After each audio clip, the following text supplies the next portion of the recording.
नमस्कार, मैं हूं अवंतिका श्रीवास्तव। आप सभी दर्शकों का अन्नदाता कार्यक्रम में स्वागत करती हूं। किसान का जीवन बहुत मुश्किल होता है। वो अपने खेतों में लंबे समय तक काम करते हैं।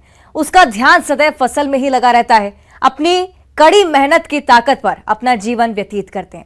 और ऐसे ही किसानों की प्रगति के लिए हम खेती बाड़ी से जुड़ी हुई बहुत सी नई और लाभकारी जानकारियां हर रोज सुबह लेकर आते हैं।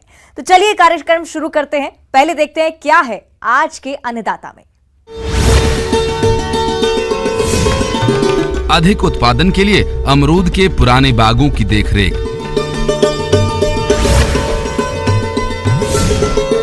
प्याज की फसल में लगने वाले रोगों की रोकथाम।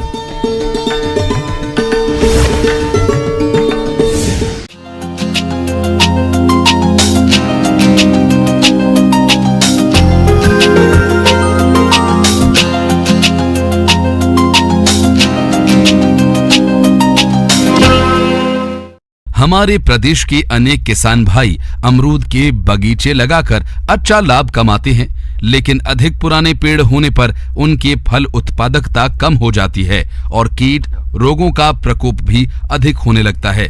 इसलिए आप पुराने पौधों की उत्पादकता को बढ़ाने के लिए कौन कौन से जरूरी कार्यों को अपनाएं, इसकी जानकारी दे रहे हैं बागवानी विशेषज्ञ डॉक्टर N.K. सिंह।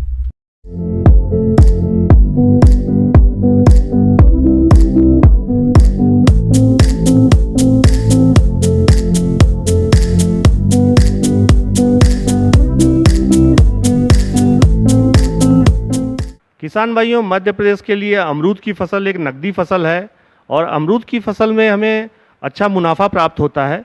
लेकिन प्रायः देखा जाता है किसान भाइयों कि अमरूद की फसल जो है, अमरूद के जो हमारे पुराने बाग हैं 15 से 20 वर्ष पूर्व लगाए गए थे, उसमें मुख्य समस्या आती है कि उनकी बढ़वार काफ़ी ज़्यादा हो जाती है, जिससे सूर्य का प्रकाश और बहुत ज़्यादा घने होने के कारण उत्पादन क्षमता कम हो जाती है।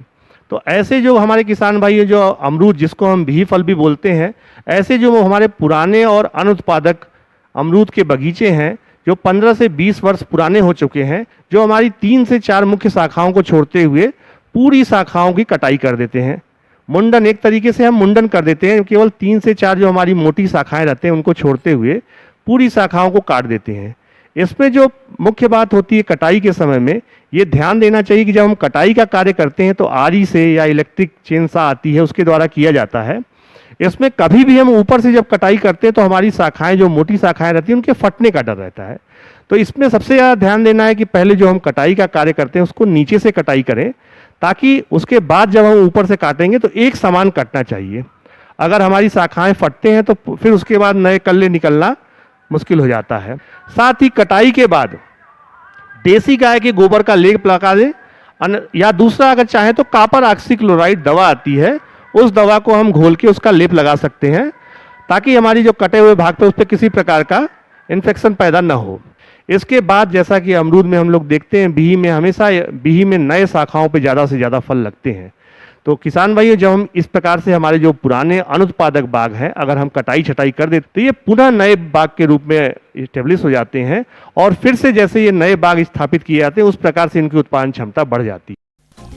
अमरूद का फल वृक्षों की बागवानी में एक महत्वपूर्ण स्थान है। इसकी बहुउपयोगिता और पौष्टिकता को ध्यान में रखते हुए लोग इसे गरीबों का सेब भी कहते हैं। तो आप यदि अमरूद के बाग से अधिक फल उत्पादन लेना चाहते हैं तो इसके लिए अमरूद के बाग को खरपतवारों से मुक्त रखते हुए खाद और उर्वरकों की संतुलित मात्रा का प्रयोग करें। साथ ही हमें बाग बगीचों, जो हमारे अमरूद के पुराने बागों हैं, उनमें खरपतवार का प्रबंधन भी बहुत ही आवश्यक होता है।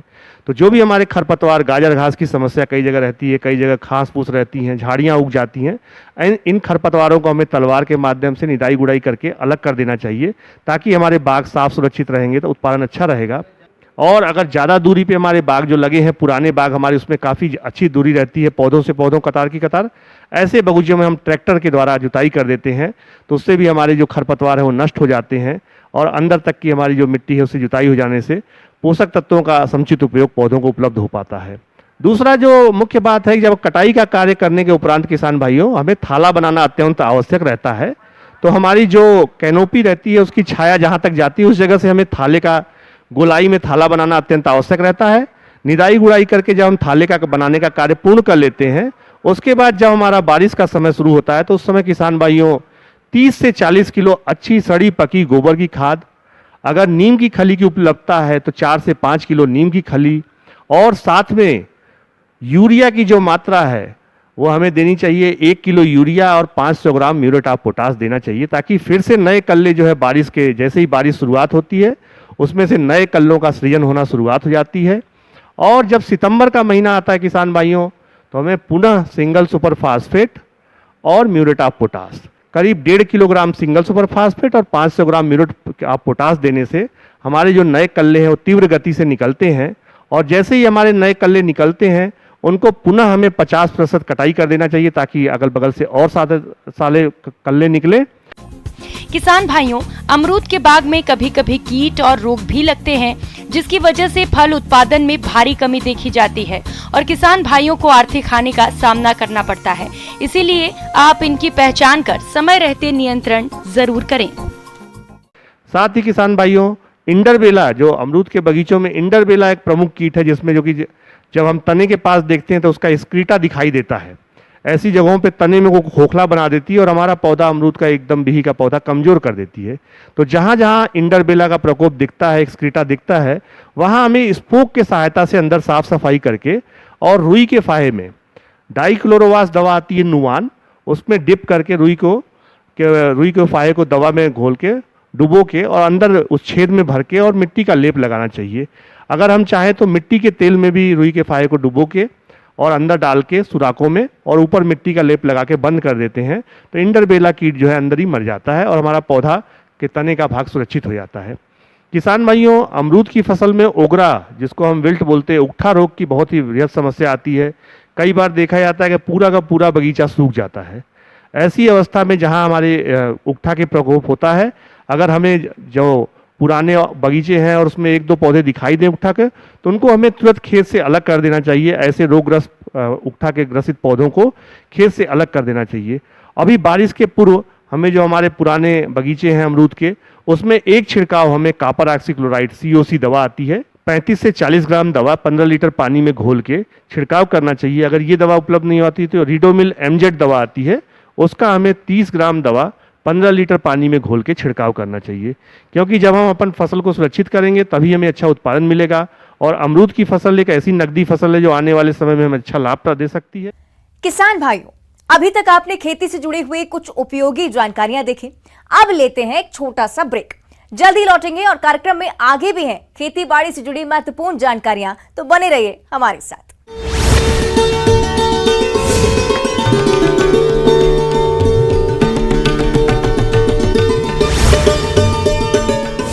1200+ रिपोर्ट। 5 दिन के अज्ञातवास के बाद बागेश्वर धाम लौटे धीरेन्द्र शास्त्री लौटकर बोले, हमने जीवन में एक सूत्र सीखा, तालियां बजती हैं तो गालियां भी मिलती हैं। बागेश्वर धाम में शव मिलने से सनसनी, मगन पटेल के रूप में हुई अधेड़ की पहचान, पिछले 1 महीने में मिला है चौथा शव। जबलपुर में फिल्म आदि पुरुष का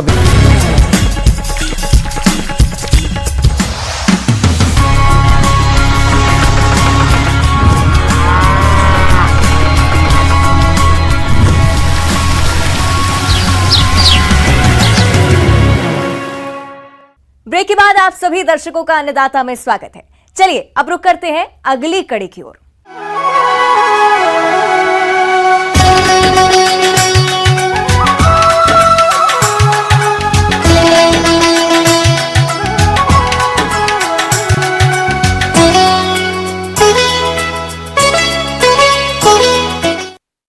प्याज एक प्रमुख मसाला वर्गीय फसल है और हमारे जिन किसान भाइयों ने इसकी खेती की है उनकी फसल अभी बढ़वार की अवस्था में है और इसी समय फसल में कई रोगों का प्रकोप होता है जो कि फसल की बढ़वार को बाधित करता है और इसका नतीजा ये होता है कि फसल की पैदावार और क्वालिटी दोनों में कमी आ जाती है। अगर किसान सही समय पर रोगों की रोकथाम कर लें तो इससे अच्छा लाभ कमा सकते हैं। तो चलिए इस बारे में जानकारी लेते हैं पौधा रोग वैज्ञानिक डॉक्टर RN गुप्ता से।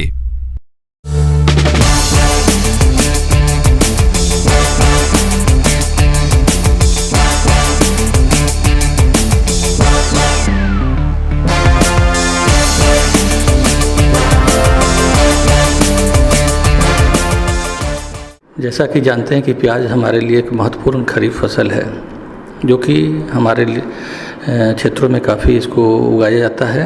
लेकिन साथ साथ इसमें जो है ये जो मौसम होता है खरीफ के समय, इसमें बीमारियां का प्रकोप जो है काफ़ी बढ़ जाता है, तो उसको सही ढंग से देखभाल करना ज़रूरी होता है। खासकर जो ये खरीफ के मौसम है, इसमें बहुत तरह के फफूंद जनित रोग लगते हैं। इसमें प्रमुख रोगों में से एक रोग है डैम्पिंग ऑफ, जिसको आर्द्र गलन रोग बोलते हैं। यह एक फफूंद जनित रोग है। ये बहुत सारे फफूंद से मिलकर इस रोग के प्रभाव डालते हैं। इसमें खासकर पिथियम स्पेसीज, राइजेक्टोनिया सोलेनाई, अस्क्लेरोसियन ब्लूसाई इत्यादि बहुत सारे फंगस के द्वारा ये रोग फैलते हैं। ये मुख्यतः जो है ये नर्सरी का बीमारी है। जब पौधे नर्सरी की अवस्था में होते हैं उसी समय इसका प्रकोप काफ़ी पाया जाता है।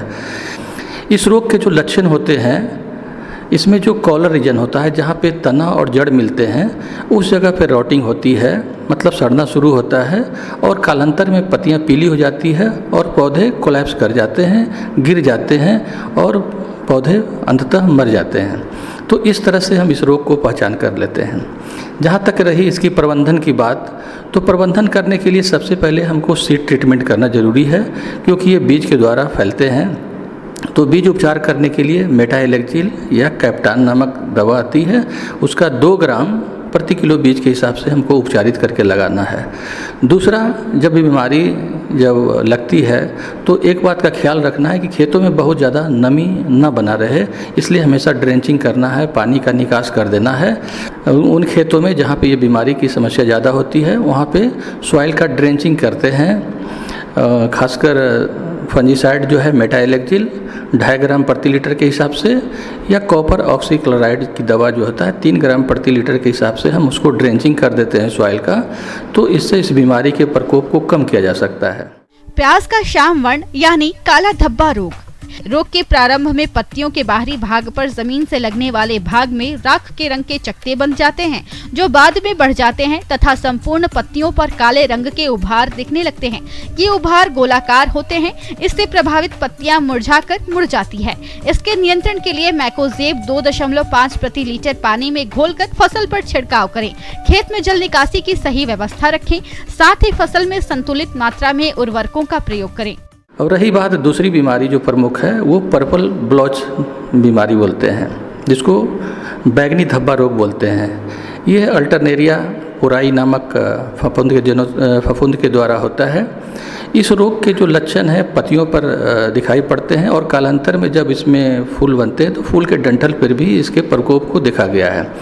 तो पत्तियों पर सबसे पहले सफ़ेद रंग के छोटे छोटे धब्बे बनते हैं। कालांतर में ये धब्बे बड़े हो जाते हैं और इन धब्बों के बीच में एक सर्कुलर रिंग बन जाता है, गोलाकार रिंग बन जाता है, जो कि बैगनी कलर का होता है। और ये बैगनी कलर होने के कारण ही इसका नाम पर्पल ब्लॉच रखा गया है, बैगनी धब्बा रोग बोलते हैं। कालांतर में ये धब्बे जो है आपस में मिलके बड़े धब्बे बनते हैं और गर्डिल करके वहाँ से पौधे ड्रूप कर जाते हैं, वहाँ से गिर जाते हैं। इस तरह से इस रोग को लक्षण को हम पहचान सकते हैं। धीरे धीरे पूरे पत्तियों में फैल जाते हैं। ऊपर की पत्तियों में इसका प्रकोप देखा गया है। जहाँ तक रही इस रोग को प्रबंधन की बात, तो इस रोग को प्रबंधन करने के लिए आपको कुछ फंजीसाइड है जो कि इसमें कारगर है। इसमें जो है क्लोरोथेलोनिल नामक एक दवा आती है, जिसका 2 ग्राम प्रति लीटर के हिसाब से, फिर मैनकोजेम 2.5 ग्राम प्रति लीटर के हिसाब से, या कॉपर ऑक्सीक्लोराइड दवा 3 ग्राम प्रति लीटर के हिसाब से उसको छिड़काव कर देना है। और ज़रूरत पड़ने के बाद फोर्टनाइटली 15 दिन के अंतराल पर दूसरी दवा का छिड़काव कर देना है। तीसरी जो महत्वपूर्ण रोग लगते हैं वो अस्टमफेलियम ब्लाइट लगते हैं, जिसको अंगमारी रोग बोलते हैं। ये अस्टमफेलियम वेसिकेरियम नामक फंगस के द्वारा होता है। इस रोग के जो लक्षण होते हैं, ये पत्तियों पर छोटे छोटे धारियाँ बनती है, पीले और नारंगी रंग की धारियाँ बनती है। कालांतर में ये धारियाँ बड़ी हो जाती है और इसके जो किनारे होते हैं वो पिंकिश कलर के हो जाते हैं, गुलाबी कलर के हो जाते हैं, पीली रंग की धारियाँ, और इसके जो बाहरी आवरण होते हैं धारियाँ का वो गुलाबी कलर के हो जाते हैं। इसलिए इस रोग को हम पहचान सकते हैं। खेत को खरपतवारों से मुक्त रखें। वैसे जितना हो सके खरपतवार नाशी के बजाय हाथों से निराई गुड़ाई ही करें, क्योंकि इससे मिट्टी में वायु संचार भी बढ़ता है और उपज भी बढ़ती है। रुपाई के बाद डाइमिथोएट 1 मिलीलीटर मात्रा या फॉस्फामेडियन 1 मिलीलीटर मात्रा प्रति लीटर में मिलाकर 2 से 3 छिड़काव 15 दिन के अंतराल पर करें। तो जहाँ तक रही इसकी प्रबंधन की बात, तो सबसे बड़ी बात है कि जो भी इस तरह का बीमारियाँ आती है, अगर बहुत ज़्यादा आती है तो हाँ क्रॉप रोटेशन लेना चाहिए। अगर उस समय अगर बीमारियाँ लगी हुई है तो आपको वही दवा जिसने मैंने बताया, इसमें जो है मैनकोजेब 2.5 ग्राम प्रति लीटर के हिसाब से स्प्रे कर देने पर, जरूरत पड़ने पर जो है 15 दिनों के अंतराल पर दूसरी दवा का छिड़काव कर देना है। आगे और भी है खेती बाड़ी से जुड़ी हुई बहुत सी रोचक जानकारियां, पर यहां पर रुकेंगे। एक और छोटे से ब्रेक के लिए जल्द हाजिर होते हैं।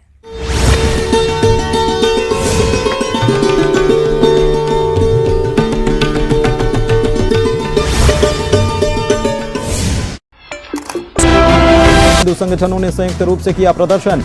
मॉल के बाहर फिल्म के एक्टर और स्क्रिप्ट राइटर के फूंके पुतले। अमित शाह के दौरे की तैयारी में जुटी पंडवानी गायिका उषा बार्ली। उषा बार्ली के घर आएंगे केंद्रीय गृह मंत्री। कल दुर्ग दौरे पर आ रहे हैं मंत्री। प्रदेश अध्यक्ष अरुण साव ने कांग्रेस पर साधा निशाना। अमित शाह के दौरे से डरी है कांग्रेस। अमित शाह का दौरा साबित होगा मील का पत्थर।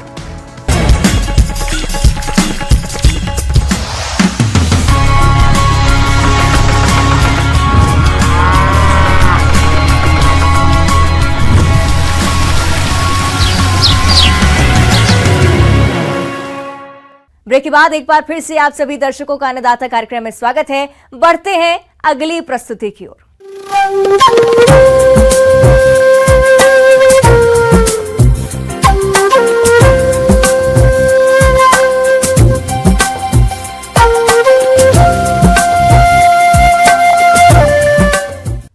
मौसम के अनुसार प्रबंधनों पर ही टिकी है आपकी खेती बाड़ी, इसलिए मौसम पूर्वानुमान और उस पर आधारित साप्ताहिक कृषि सलाह इस प्रकार है।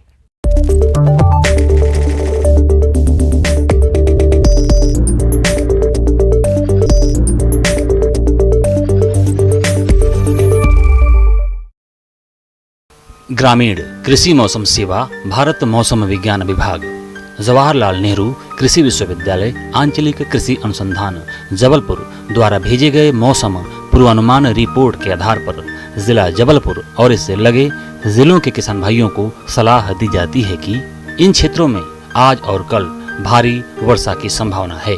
आगामी 3 दिनों के दौरान अधिकतम तापमान 33 से 39 डिग्री सेल्सियस और न्यूनतम तापमान 22 से 25 डिग्री सेल्सियस के बीच रहने की उम्मीद है। हवा की औसत गति 14 से 20 किलोमीटर प्रति घंटे की रफ्तार से रहेगी।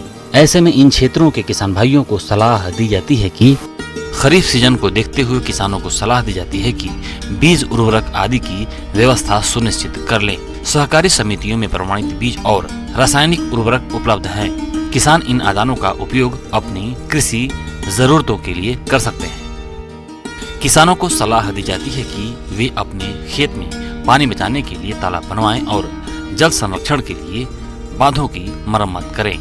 धान की उन्नत तथा शीघ्र पकने वाली प्रजातियों जैसे JR81, JR206, MTU 1010, पूर्णिमा, JRH5, JRH8, JRH19, Pusa basmati का चयन करें और मध्यम अवधि में तैयार होने वाली किस्मों में पूसा बासमती 1, IR64, IR35, पूसा सुगंधा आदि की बीज की अग्रिम व्यवस्था कर लें।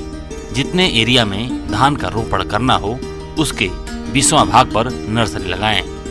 सिंचाई के अभाव में वर्षा शुरू होने पर ही करें। अरहर की अधिक पैदावार देने वाली किस्में जैसे राजीव लोचन, ICPH 87, आशा, TJT 501, राजेश्वरी का उपयोग करें। सोयाबीन की उन्नत किस्मों में RVS 1-4, RVS 24, RVS 18, RVS 2001-4, JS 97-52, JS 20-98, JS 93-5, JS 20-69, JS 335, NRC 7, NRC 37, NRC 86 आदि की अग्रिम व्यवस्था कर लेवें। बीज को PSB एवं राइजोबियम कल्चर से उपचारित करने के बाद ही बुआई करें। किसानों को खरीफ मक्का की फसल के लिए खेत तैयार करने की सलाह दी जाती है। प्रमाणित स्रोतों से अच्छी गुणवत्ता के बीज अग्रिम व्यवस्था कर लें।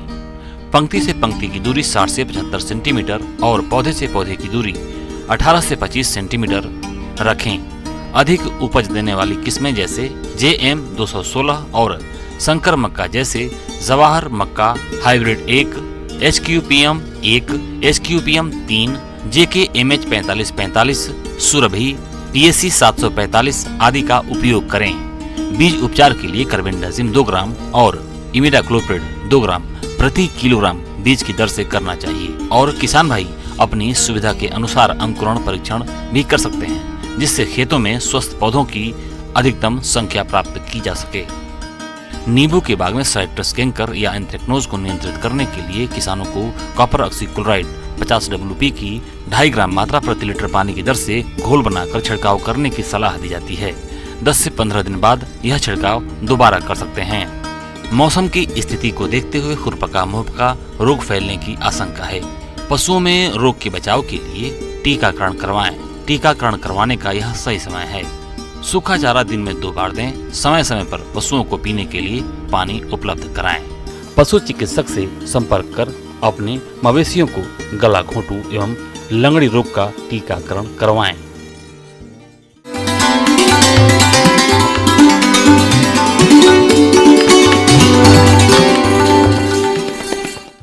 अन्नदाता हेल्पलाइन निशुल्क फोन संपर्क सेवा के माध्यम से आपके द्वारा पूछे गए प्रश्नों में से 1 या 2 महत्वपूर्ण प्रश्न को हम अपने कार्यक्रम में शामिल करते हैं। इसी के तहत आज का चयनित प्रश्न और उसका जवाब इस प्रकार है। आज के अन्नदाता हेल्पलाइन में जिस प्रश्न को कार्यक्रम में शामिल किया गया है उसे पूछा है ग्राम सोनपुरा जिला टीकमगढ़ के किसान विवेक परिहार ने। आप पान की खेती पर जानकारी चाहते हैं तो विवेक जी आपकी जानकारी के लिए प्रस्तुत है कार्यक्रम का यह अंश। जहाँ बंगला पान की खेती होती है, यहाँ तो किसान या तो फरवरी और 15 मार्च से पहले ही बड़ेजा लगा लेते हैं या फिर नया बड़ेजा का स्थापना ये हमेशा जून के तीसरे सप्ताह से शुरू करते हैं। भारतवर्ष में पान की खेती अलग अलग क्षेत्रों में अलग अलग प्रकार से की जाती है। इन क्षेत्रों में पान की खेती प्राकृतिक साधनों जैसे बांस, घास आदि का प्रयोग कर बरेजों का निर्माण किया जाता है तथा उनमें पान की आवश्यकता के अनुसार नमी की व्यवस्था कर बरेजों में कृत्रिम आर्द्रता की जाती है, जिससे कि पान के बेलों का उचित विकास हो सके। किसान बंधु जिनके पास नए बेल लगाने हैं वह स्वस्थ बेलों का चुनाव कर लें। जून के 15 जून के आसपास लोग लगाना शुरू करते हैं। आप सपड़ा की भूमि जिन्हें नया लगाना है वो गहरी से गहरी जुताई कर लें। 6-7 बार जुताई करें। जितनी गहरी जुताई करेंगे उतना फायदा होगा। तालाब सूख जाता था, ऐसे गड्ढों में जहाँ सूख जाता था वहाँ पकीली मिट्टी से उसकी भूमि तैयार की जाती है, जिसमें जैव की मात्रा बहुत ही अधिक होती है। सूत्रकृमि का प्रकोप बहुत अधिक पान में होता है और जिसके कारण परेशानी भी होती है। ऐसी परिस्थिति में आप सूत्रकृमि से बचाव के लिए अगर आपके पास कोई जैव उत्पाद है तो ठीक है, नीम की खल्ली का अधिक प्रयोग करें। अगर नहीं उपलब्ध होती है तो 3G कार्बोफ्यूरॉन जरूर मिलाकर आप भूमि की जुताई करें। उन किसान बंधुओं के लिए जिन्होंने कटिंग की है या नए लगाने हैं उन्हें भूमि शोधन करनी चाहिए, या तो वो जैव में करें या फिर वो रासायनिक करें। इसके लिए सबसे बेहतर है 1% बोर्डो मिक्सचर और 4 लीटर बोर्डो मिक्सचर में 1 ग्राम स्ट्रेप्टोसाइक्लिन। पान की प्रमुख प्रजातियां। उत्तर भारत में मुख्य रूप से जिन प्रजातियों का प्रयोग किया जाता है वे इस प्रकार से हैं: देशी, देशावरी, कलकतिया, कपूरी बांग्ला, सौफिया, रामटेक, मघई, बनारसी आदि किस्मों को लगाकर किसान अच्छी पैदावार कमा सकते हैं। पान की रुपाई के लिए पान की बेलों से मध्य भाग की कमलें ली जाती हैं, जो रोपण के लिए आदर्श कमल होती है।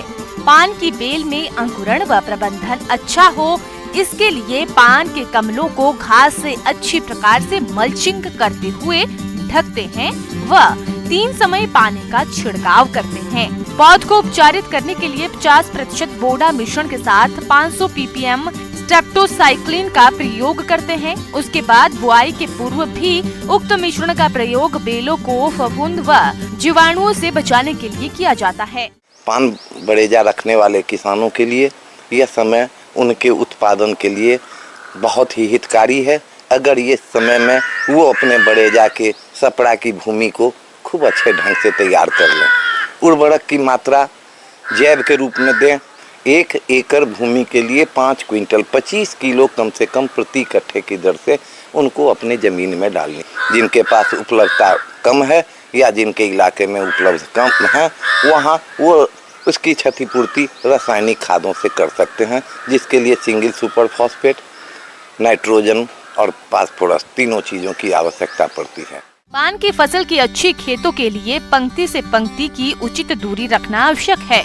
इसके लिए आवश्यकता के अनुसार पंक्ति से पंक्ति की दूरी 30 बाई 30 सेंटीमीटर या 45 बाई 45 सेंटीमीटर रखते हुए पान की रोपाई करें।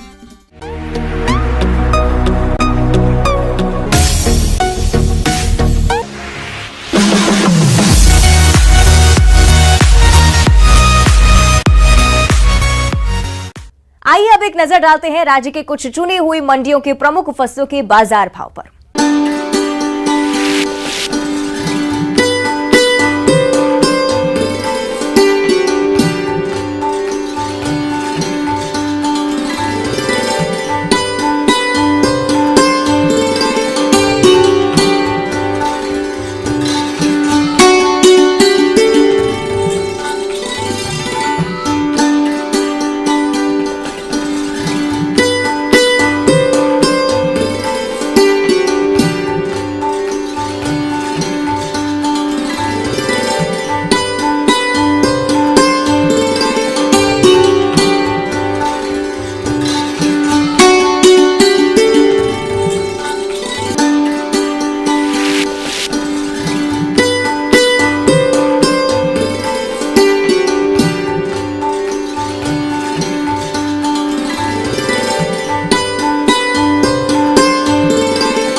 किसान भाइयों, अन्नदाता आपकी सेवा के लिए संकल्परत है। कृषि संबंधित समस्या और सुझावों के लिए आप हमें इस पते पर संपर्क कर सकते हैं। प्रोड्यूसर अन्नदाता news 18 Madhya Pradesh Chhattisgarh, Ramoji film city, Hyderabad 501512। साथ ही आप हमें ईमेल भी कर सकते हैं। हमारा ईमेल है p18annadatamp@nw18.com। इसके अतिरिक्त आप हमें निःशुल्क हेल्पलाइन नंबर 1800-889-2163 पर सोमवार से शनिवार सुबह 10 बजे से शाम 4 बजे के बीच संपर्क कर सकते हैं। किसान भाइयों, अब समय हो रहा है आपसे विदा लेने का, तो हमारी अन्नदाता टीम को दीजिए इजाजत। कल फिर आपसे मुलाकात होगी कृषि संबंधित कुछ और महत्वपूर्ण जानकारियों के साथ। नमस्कार।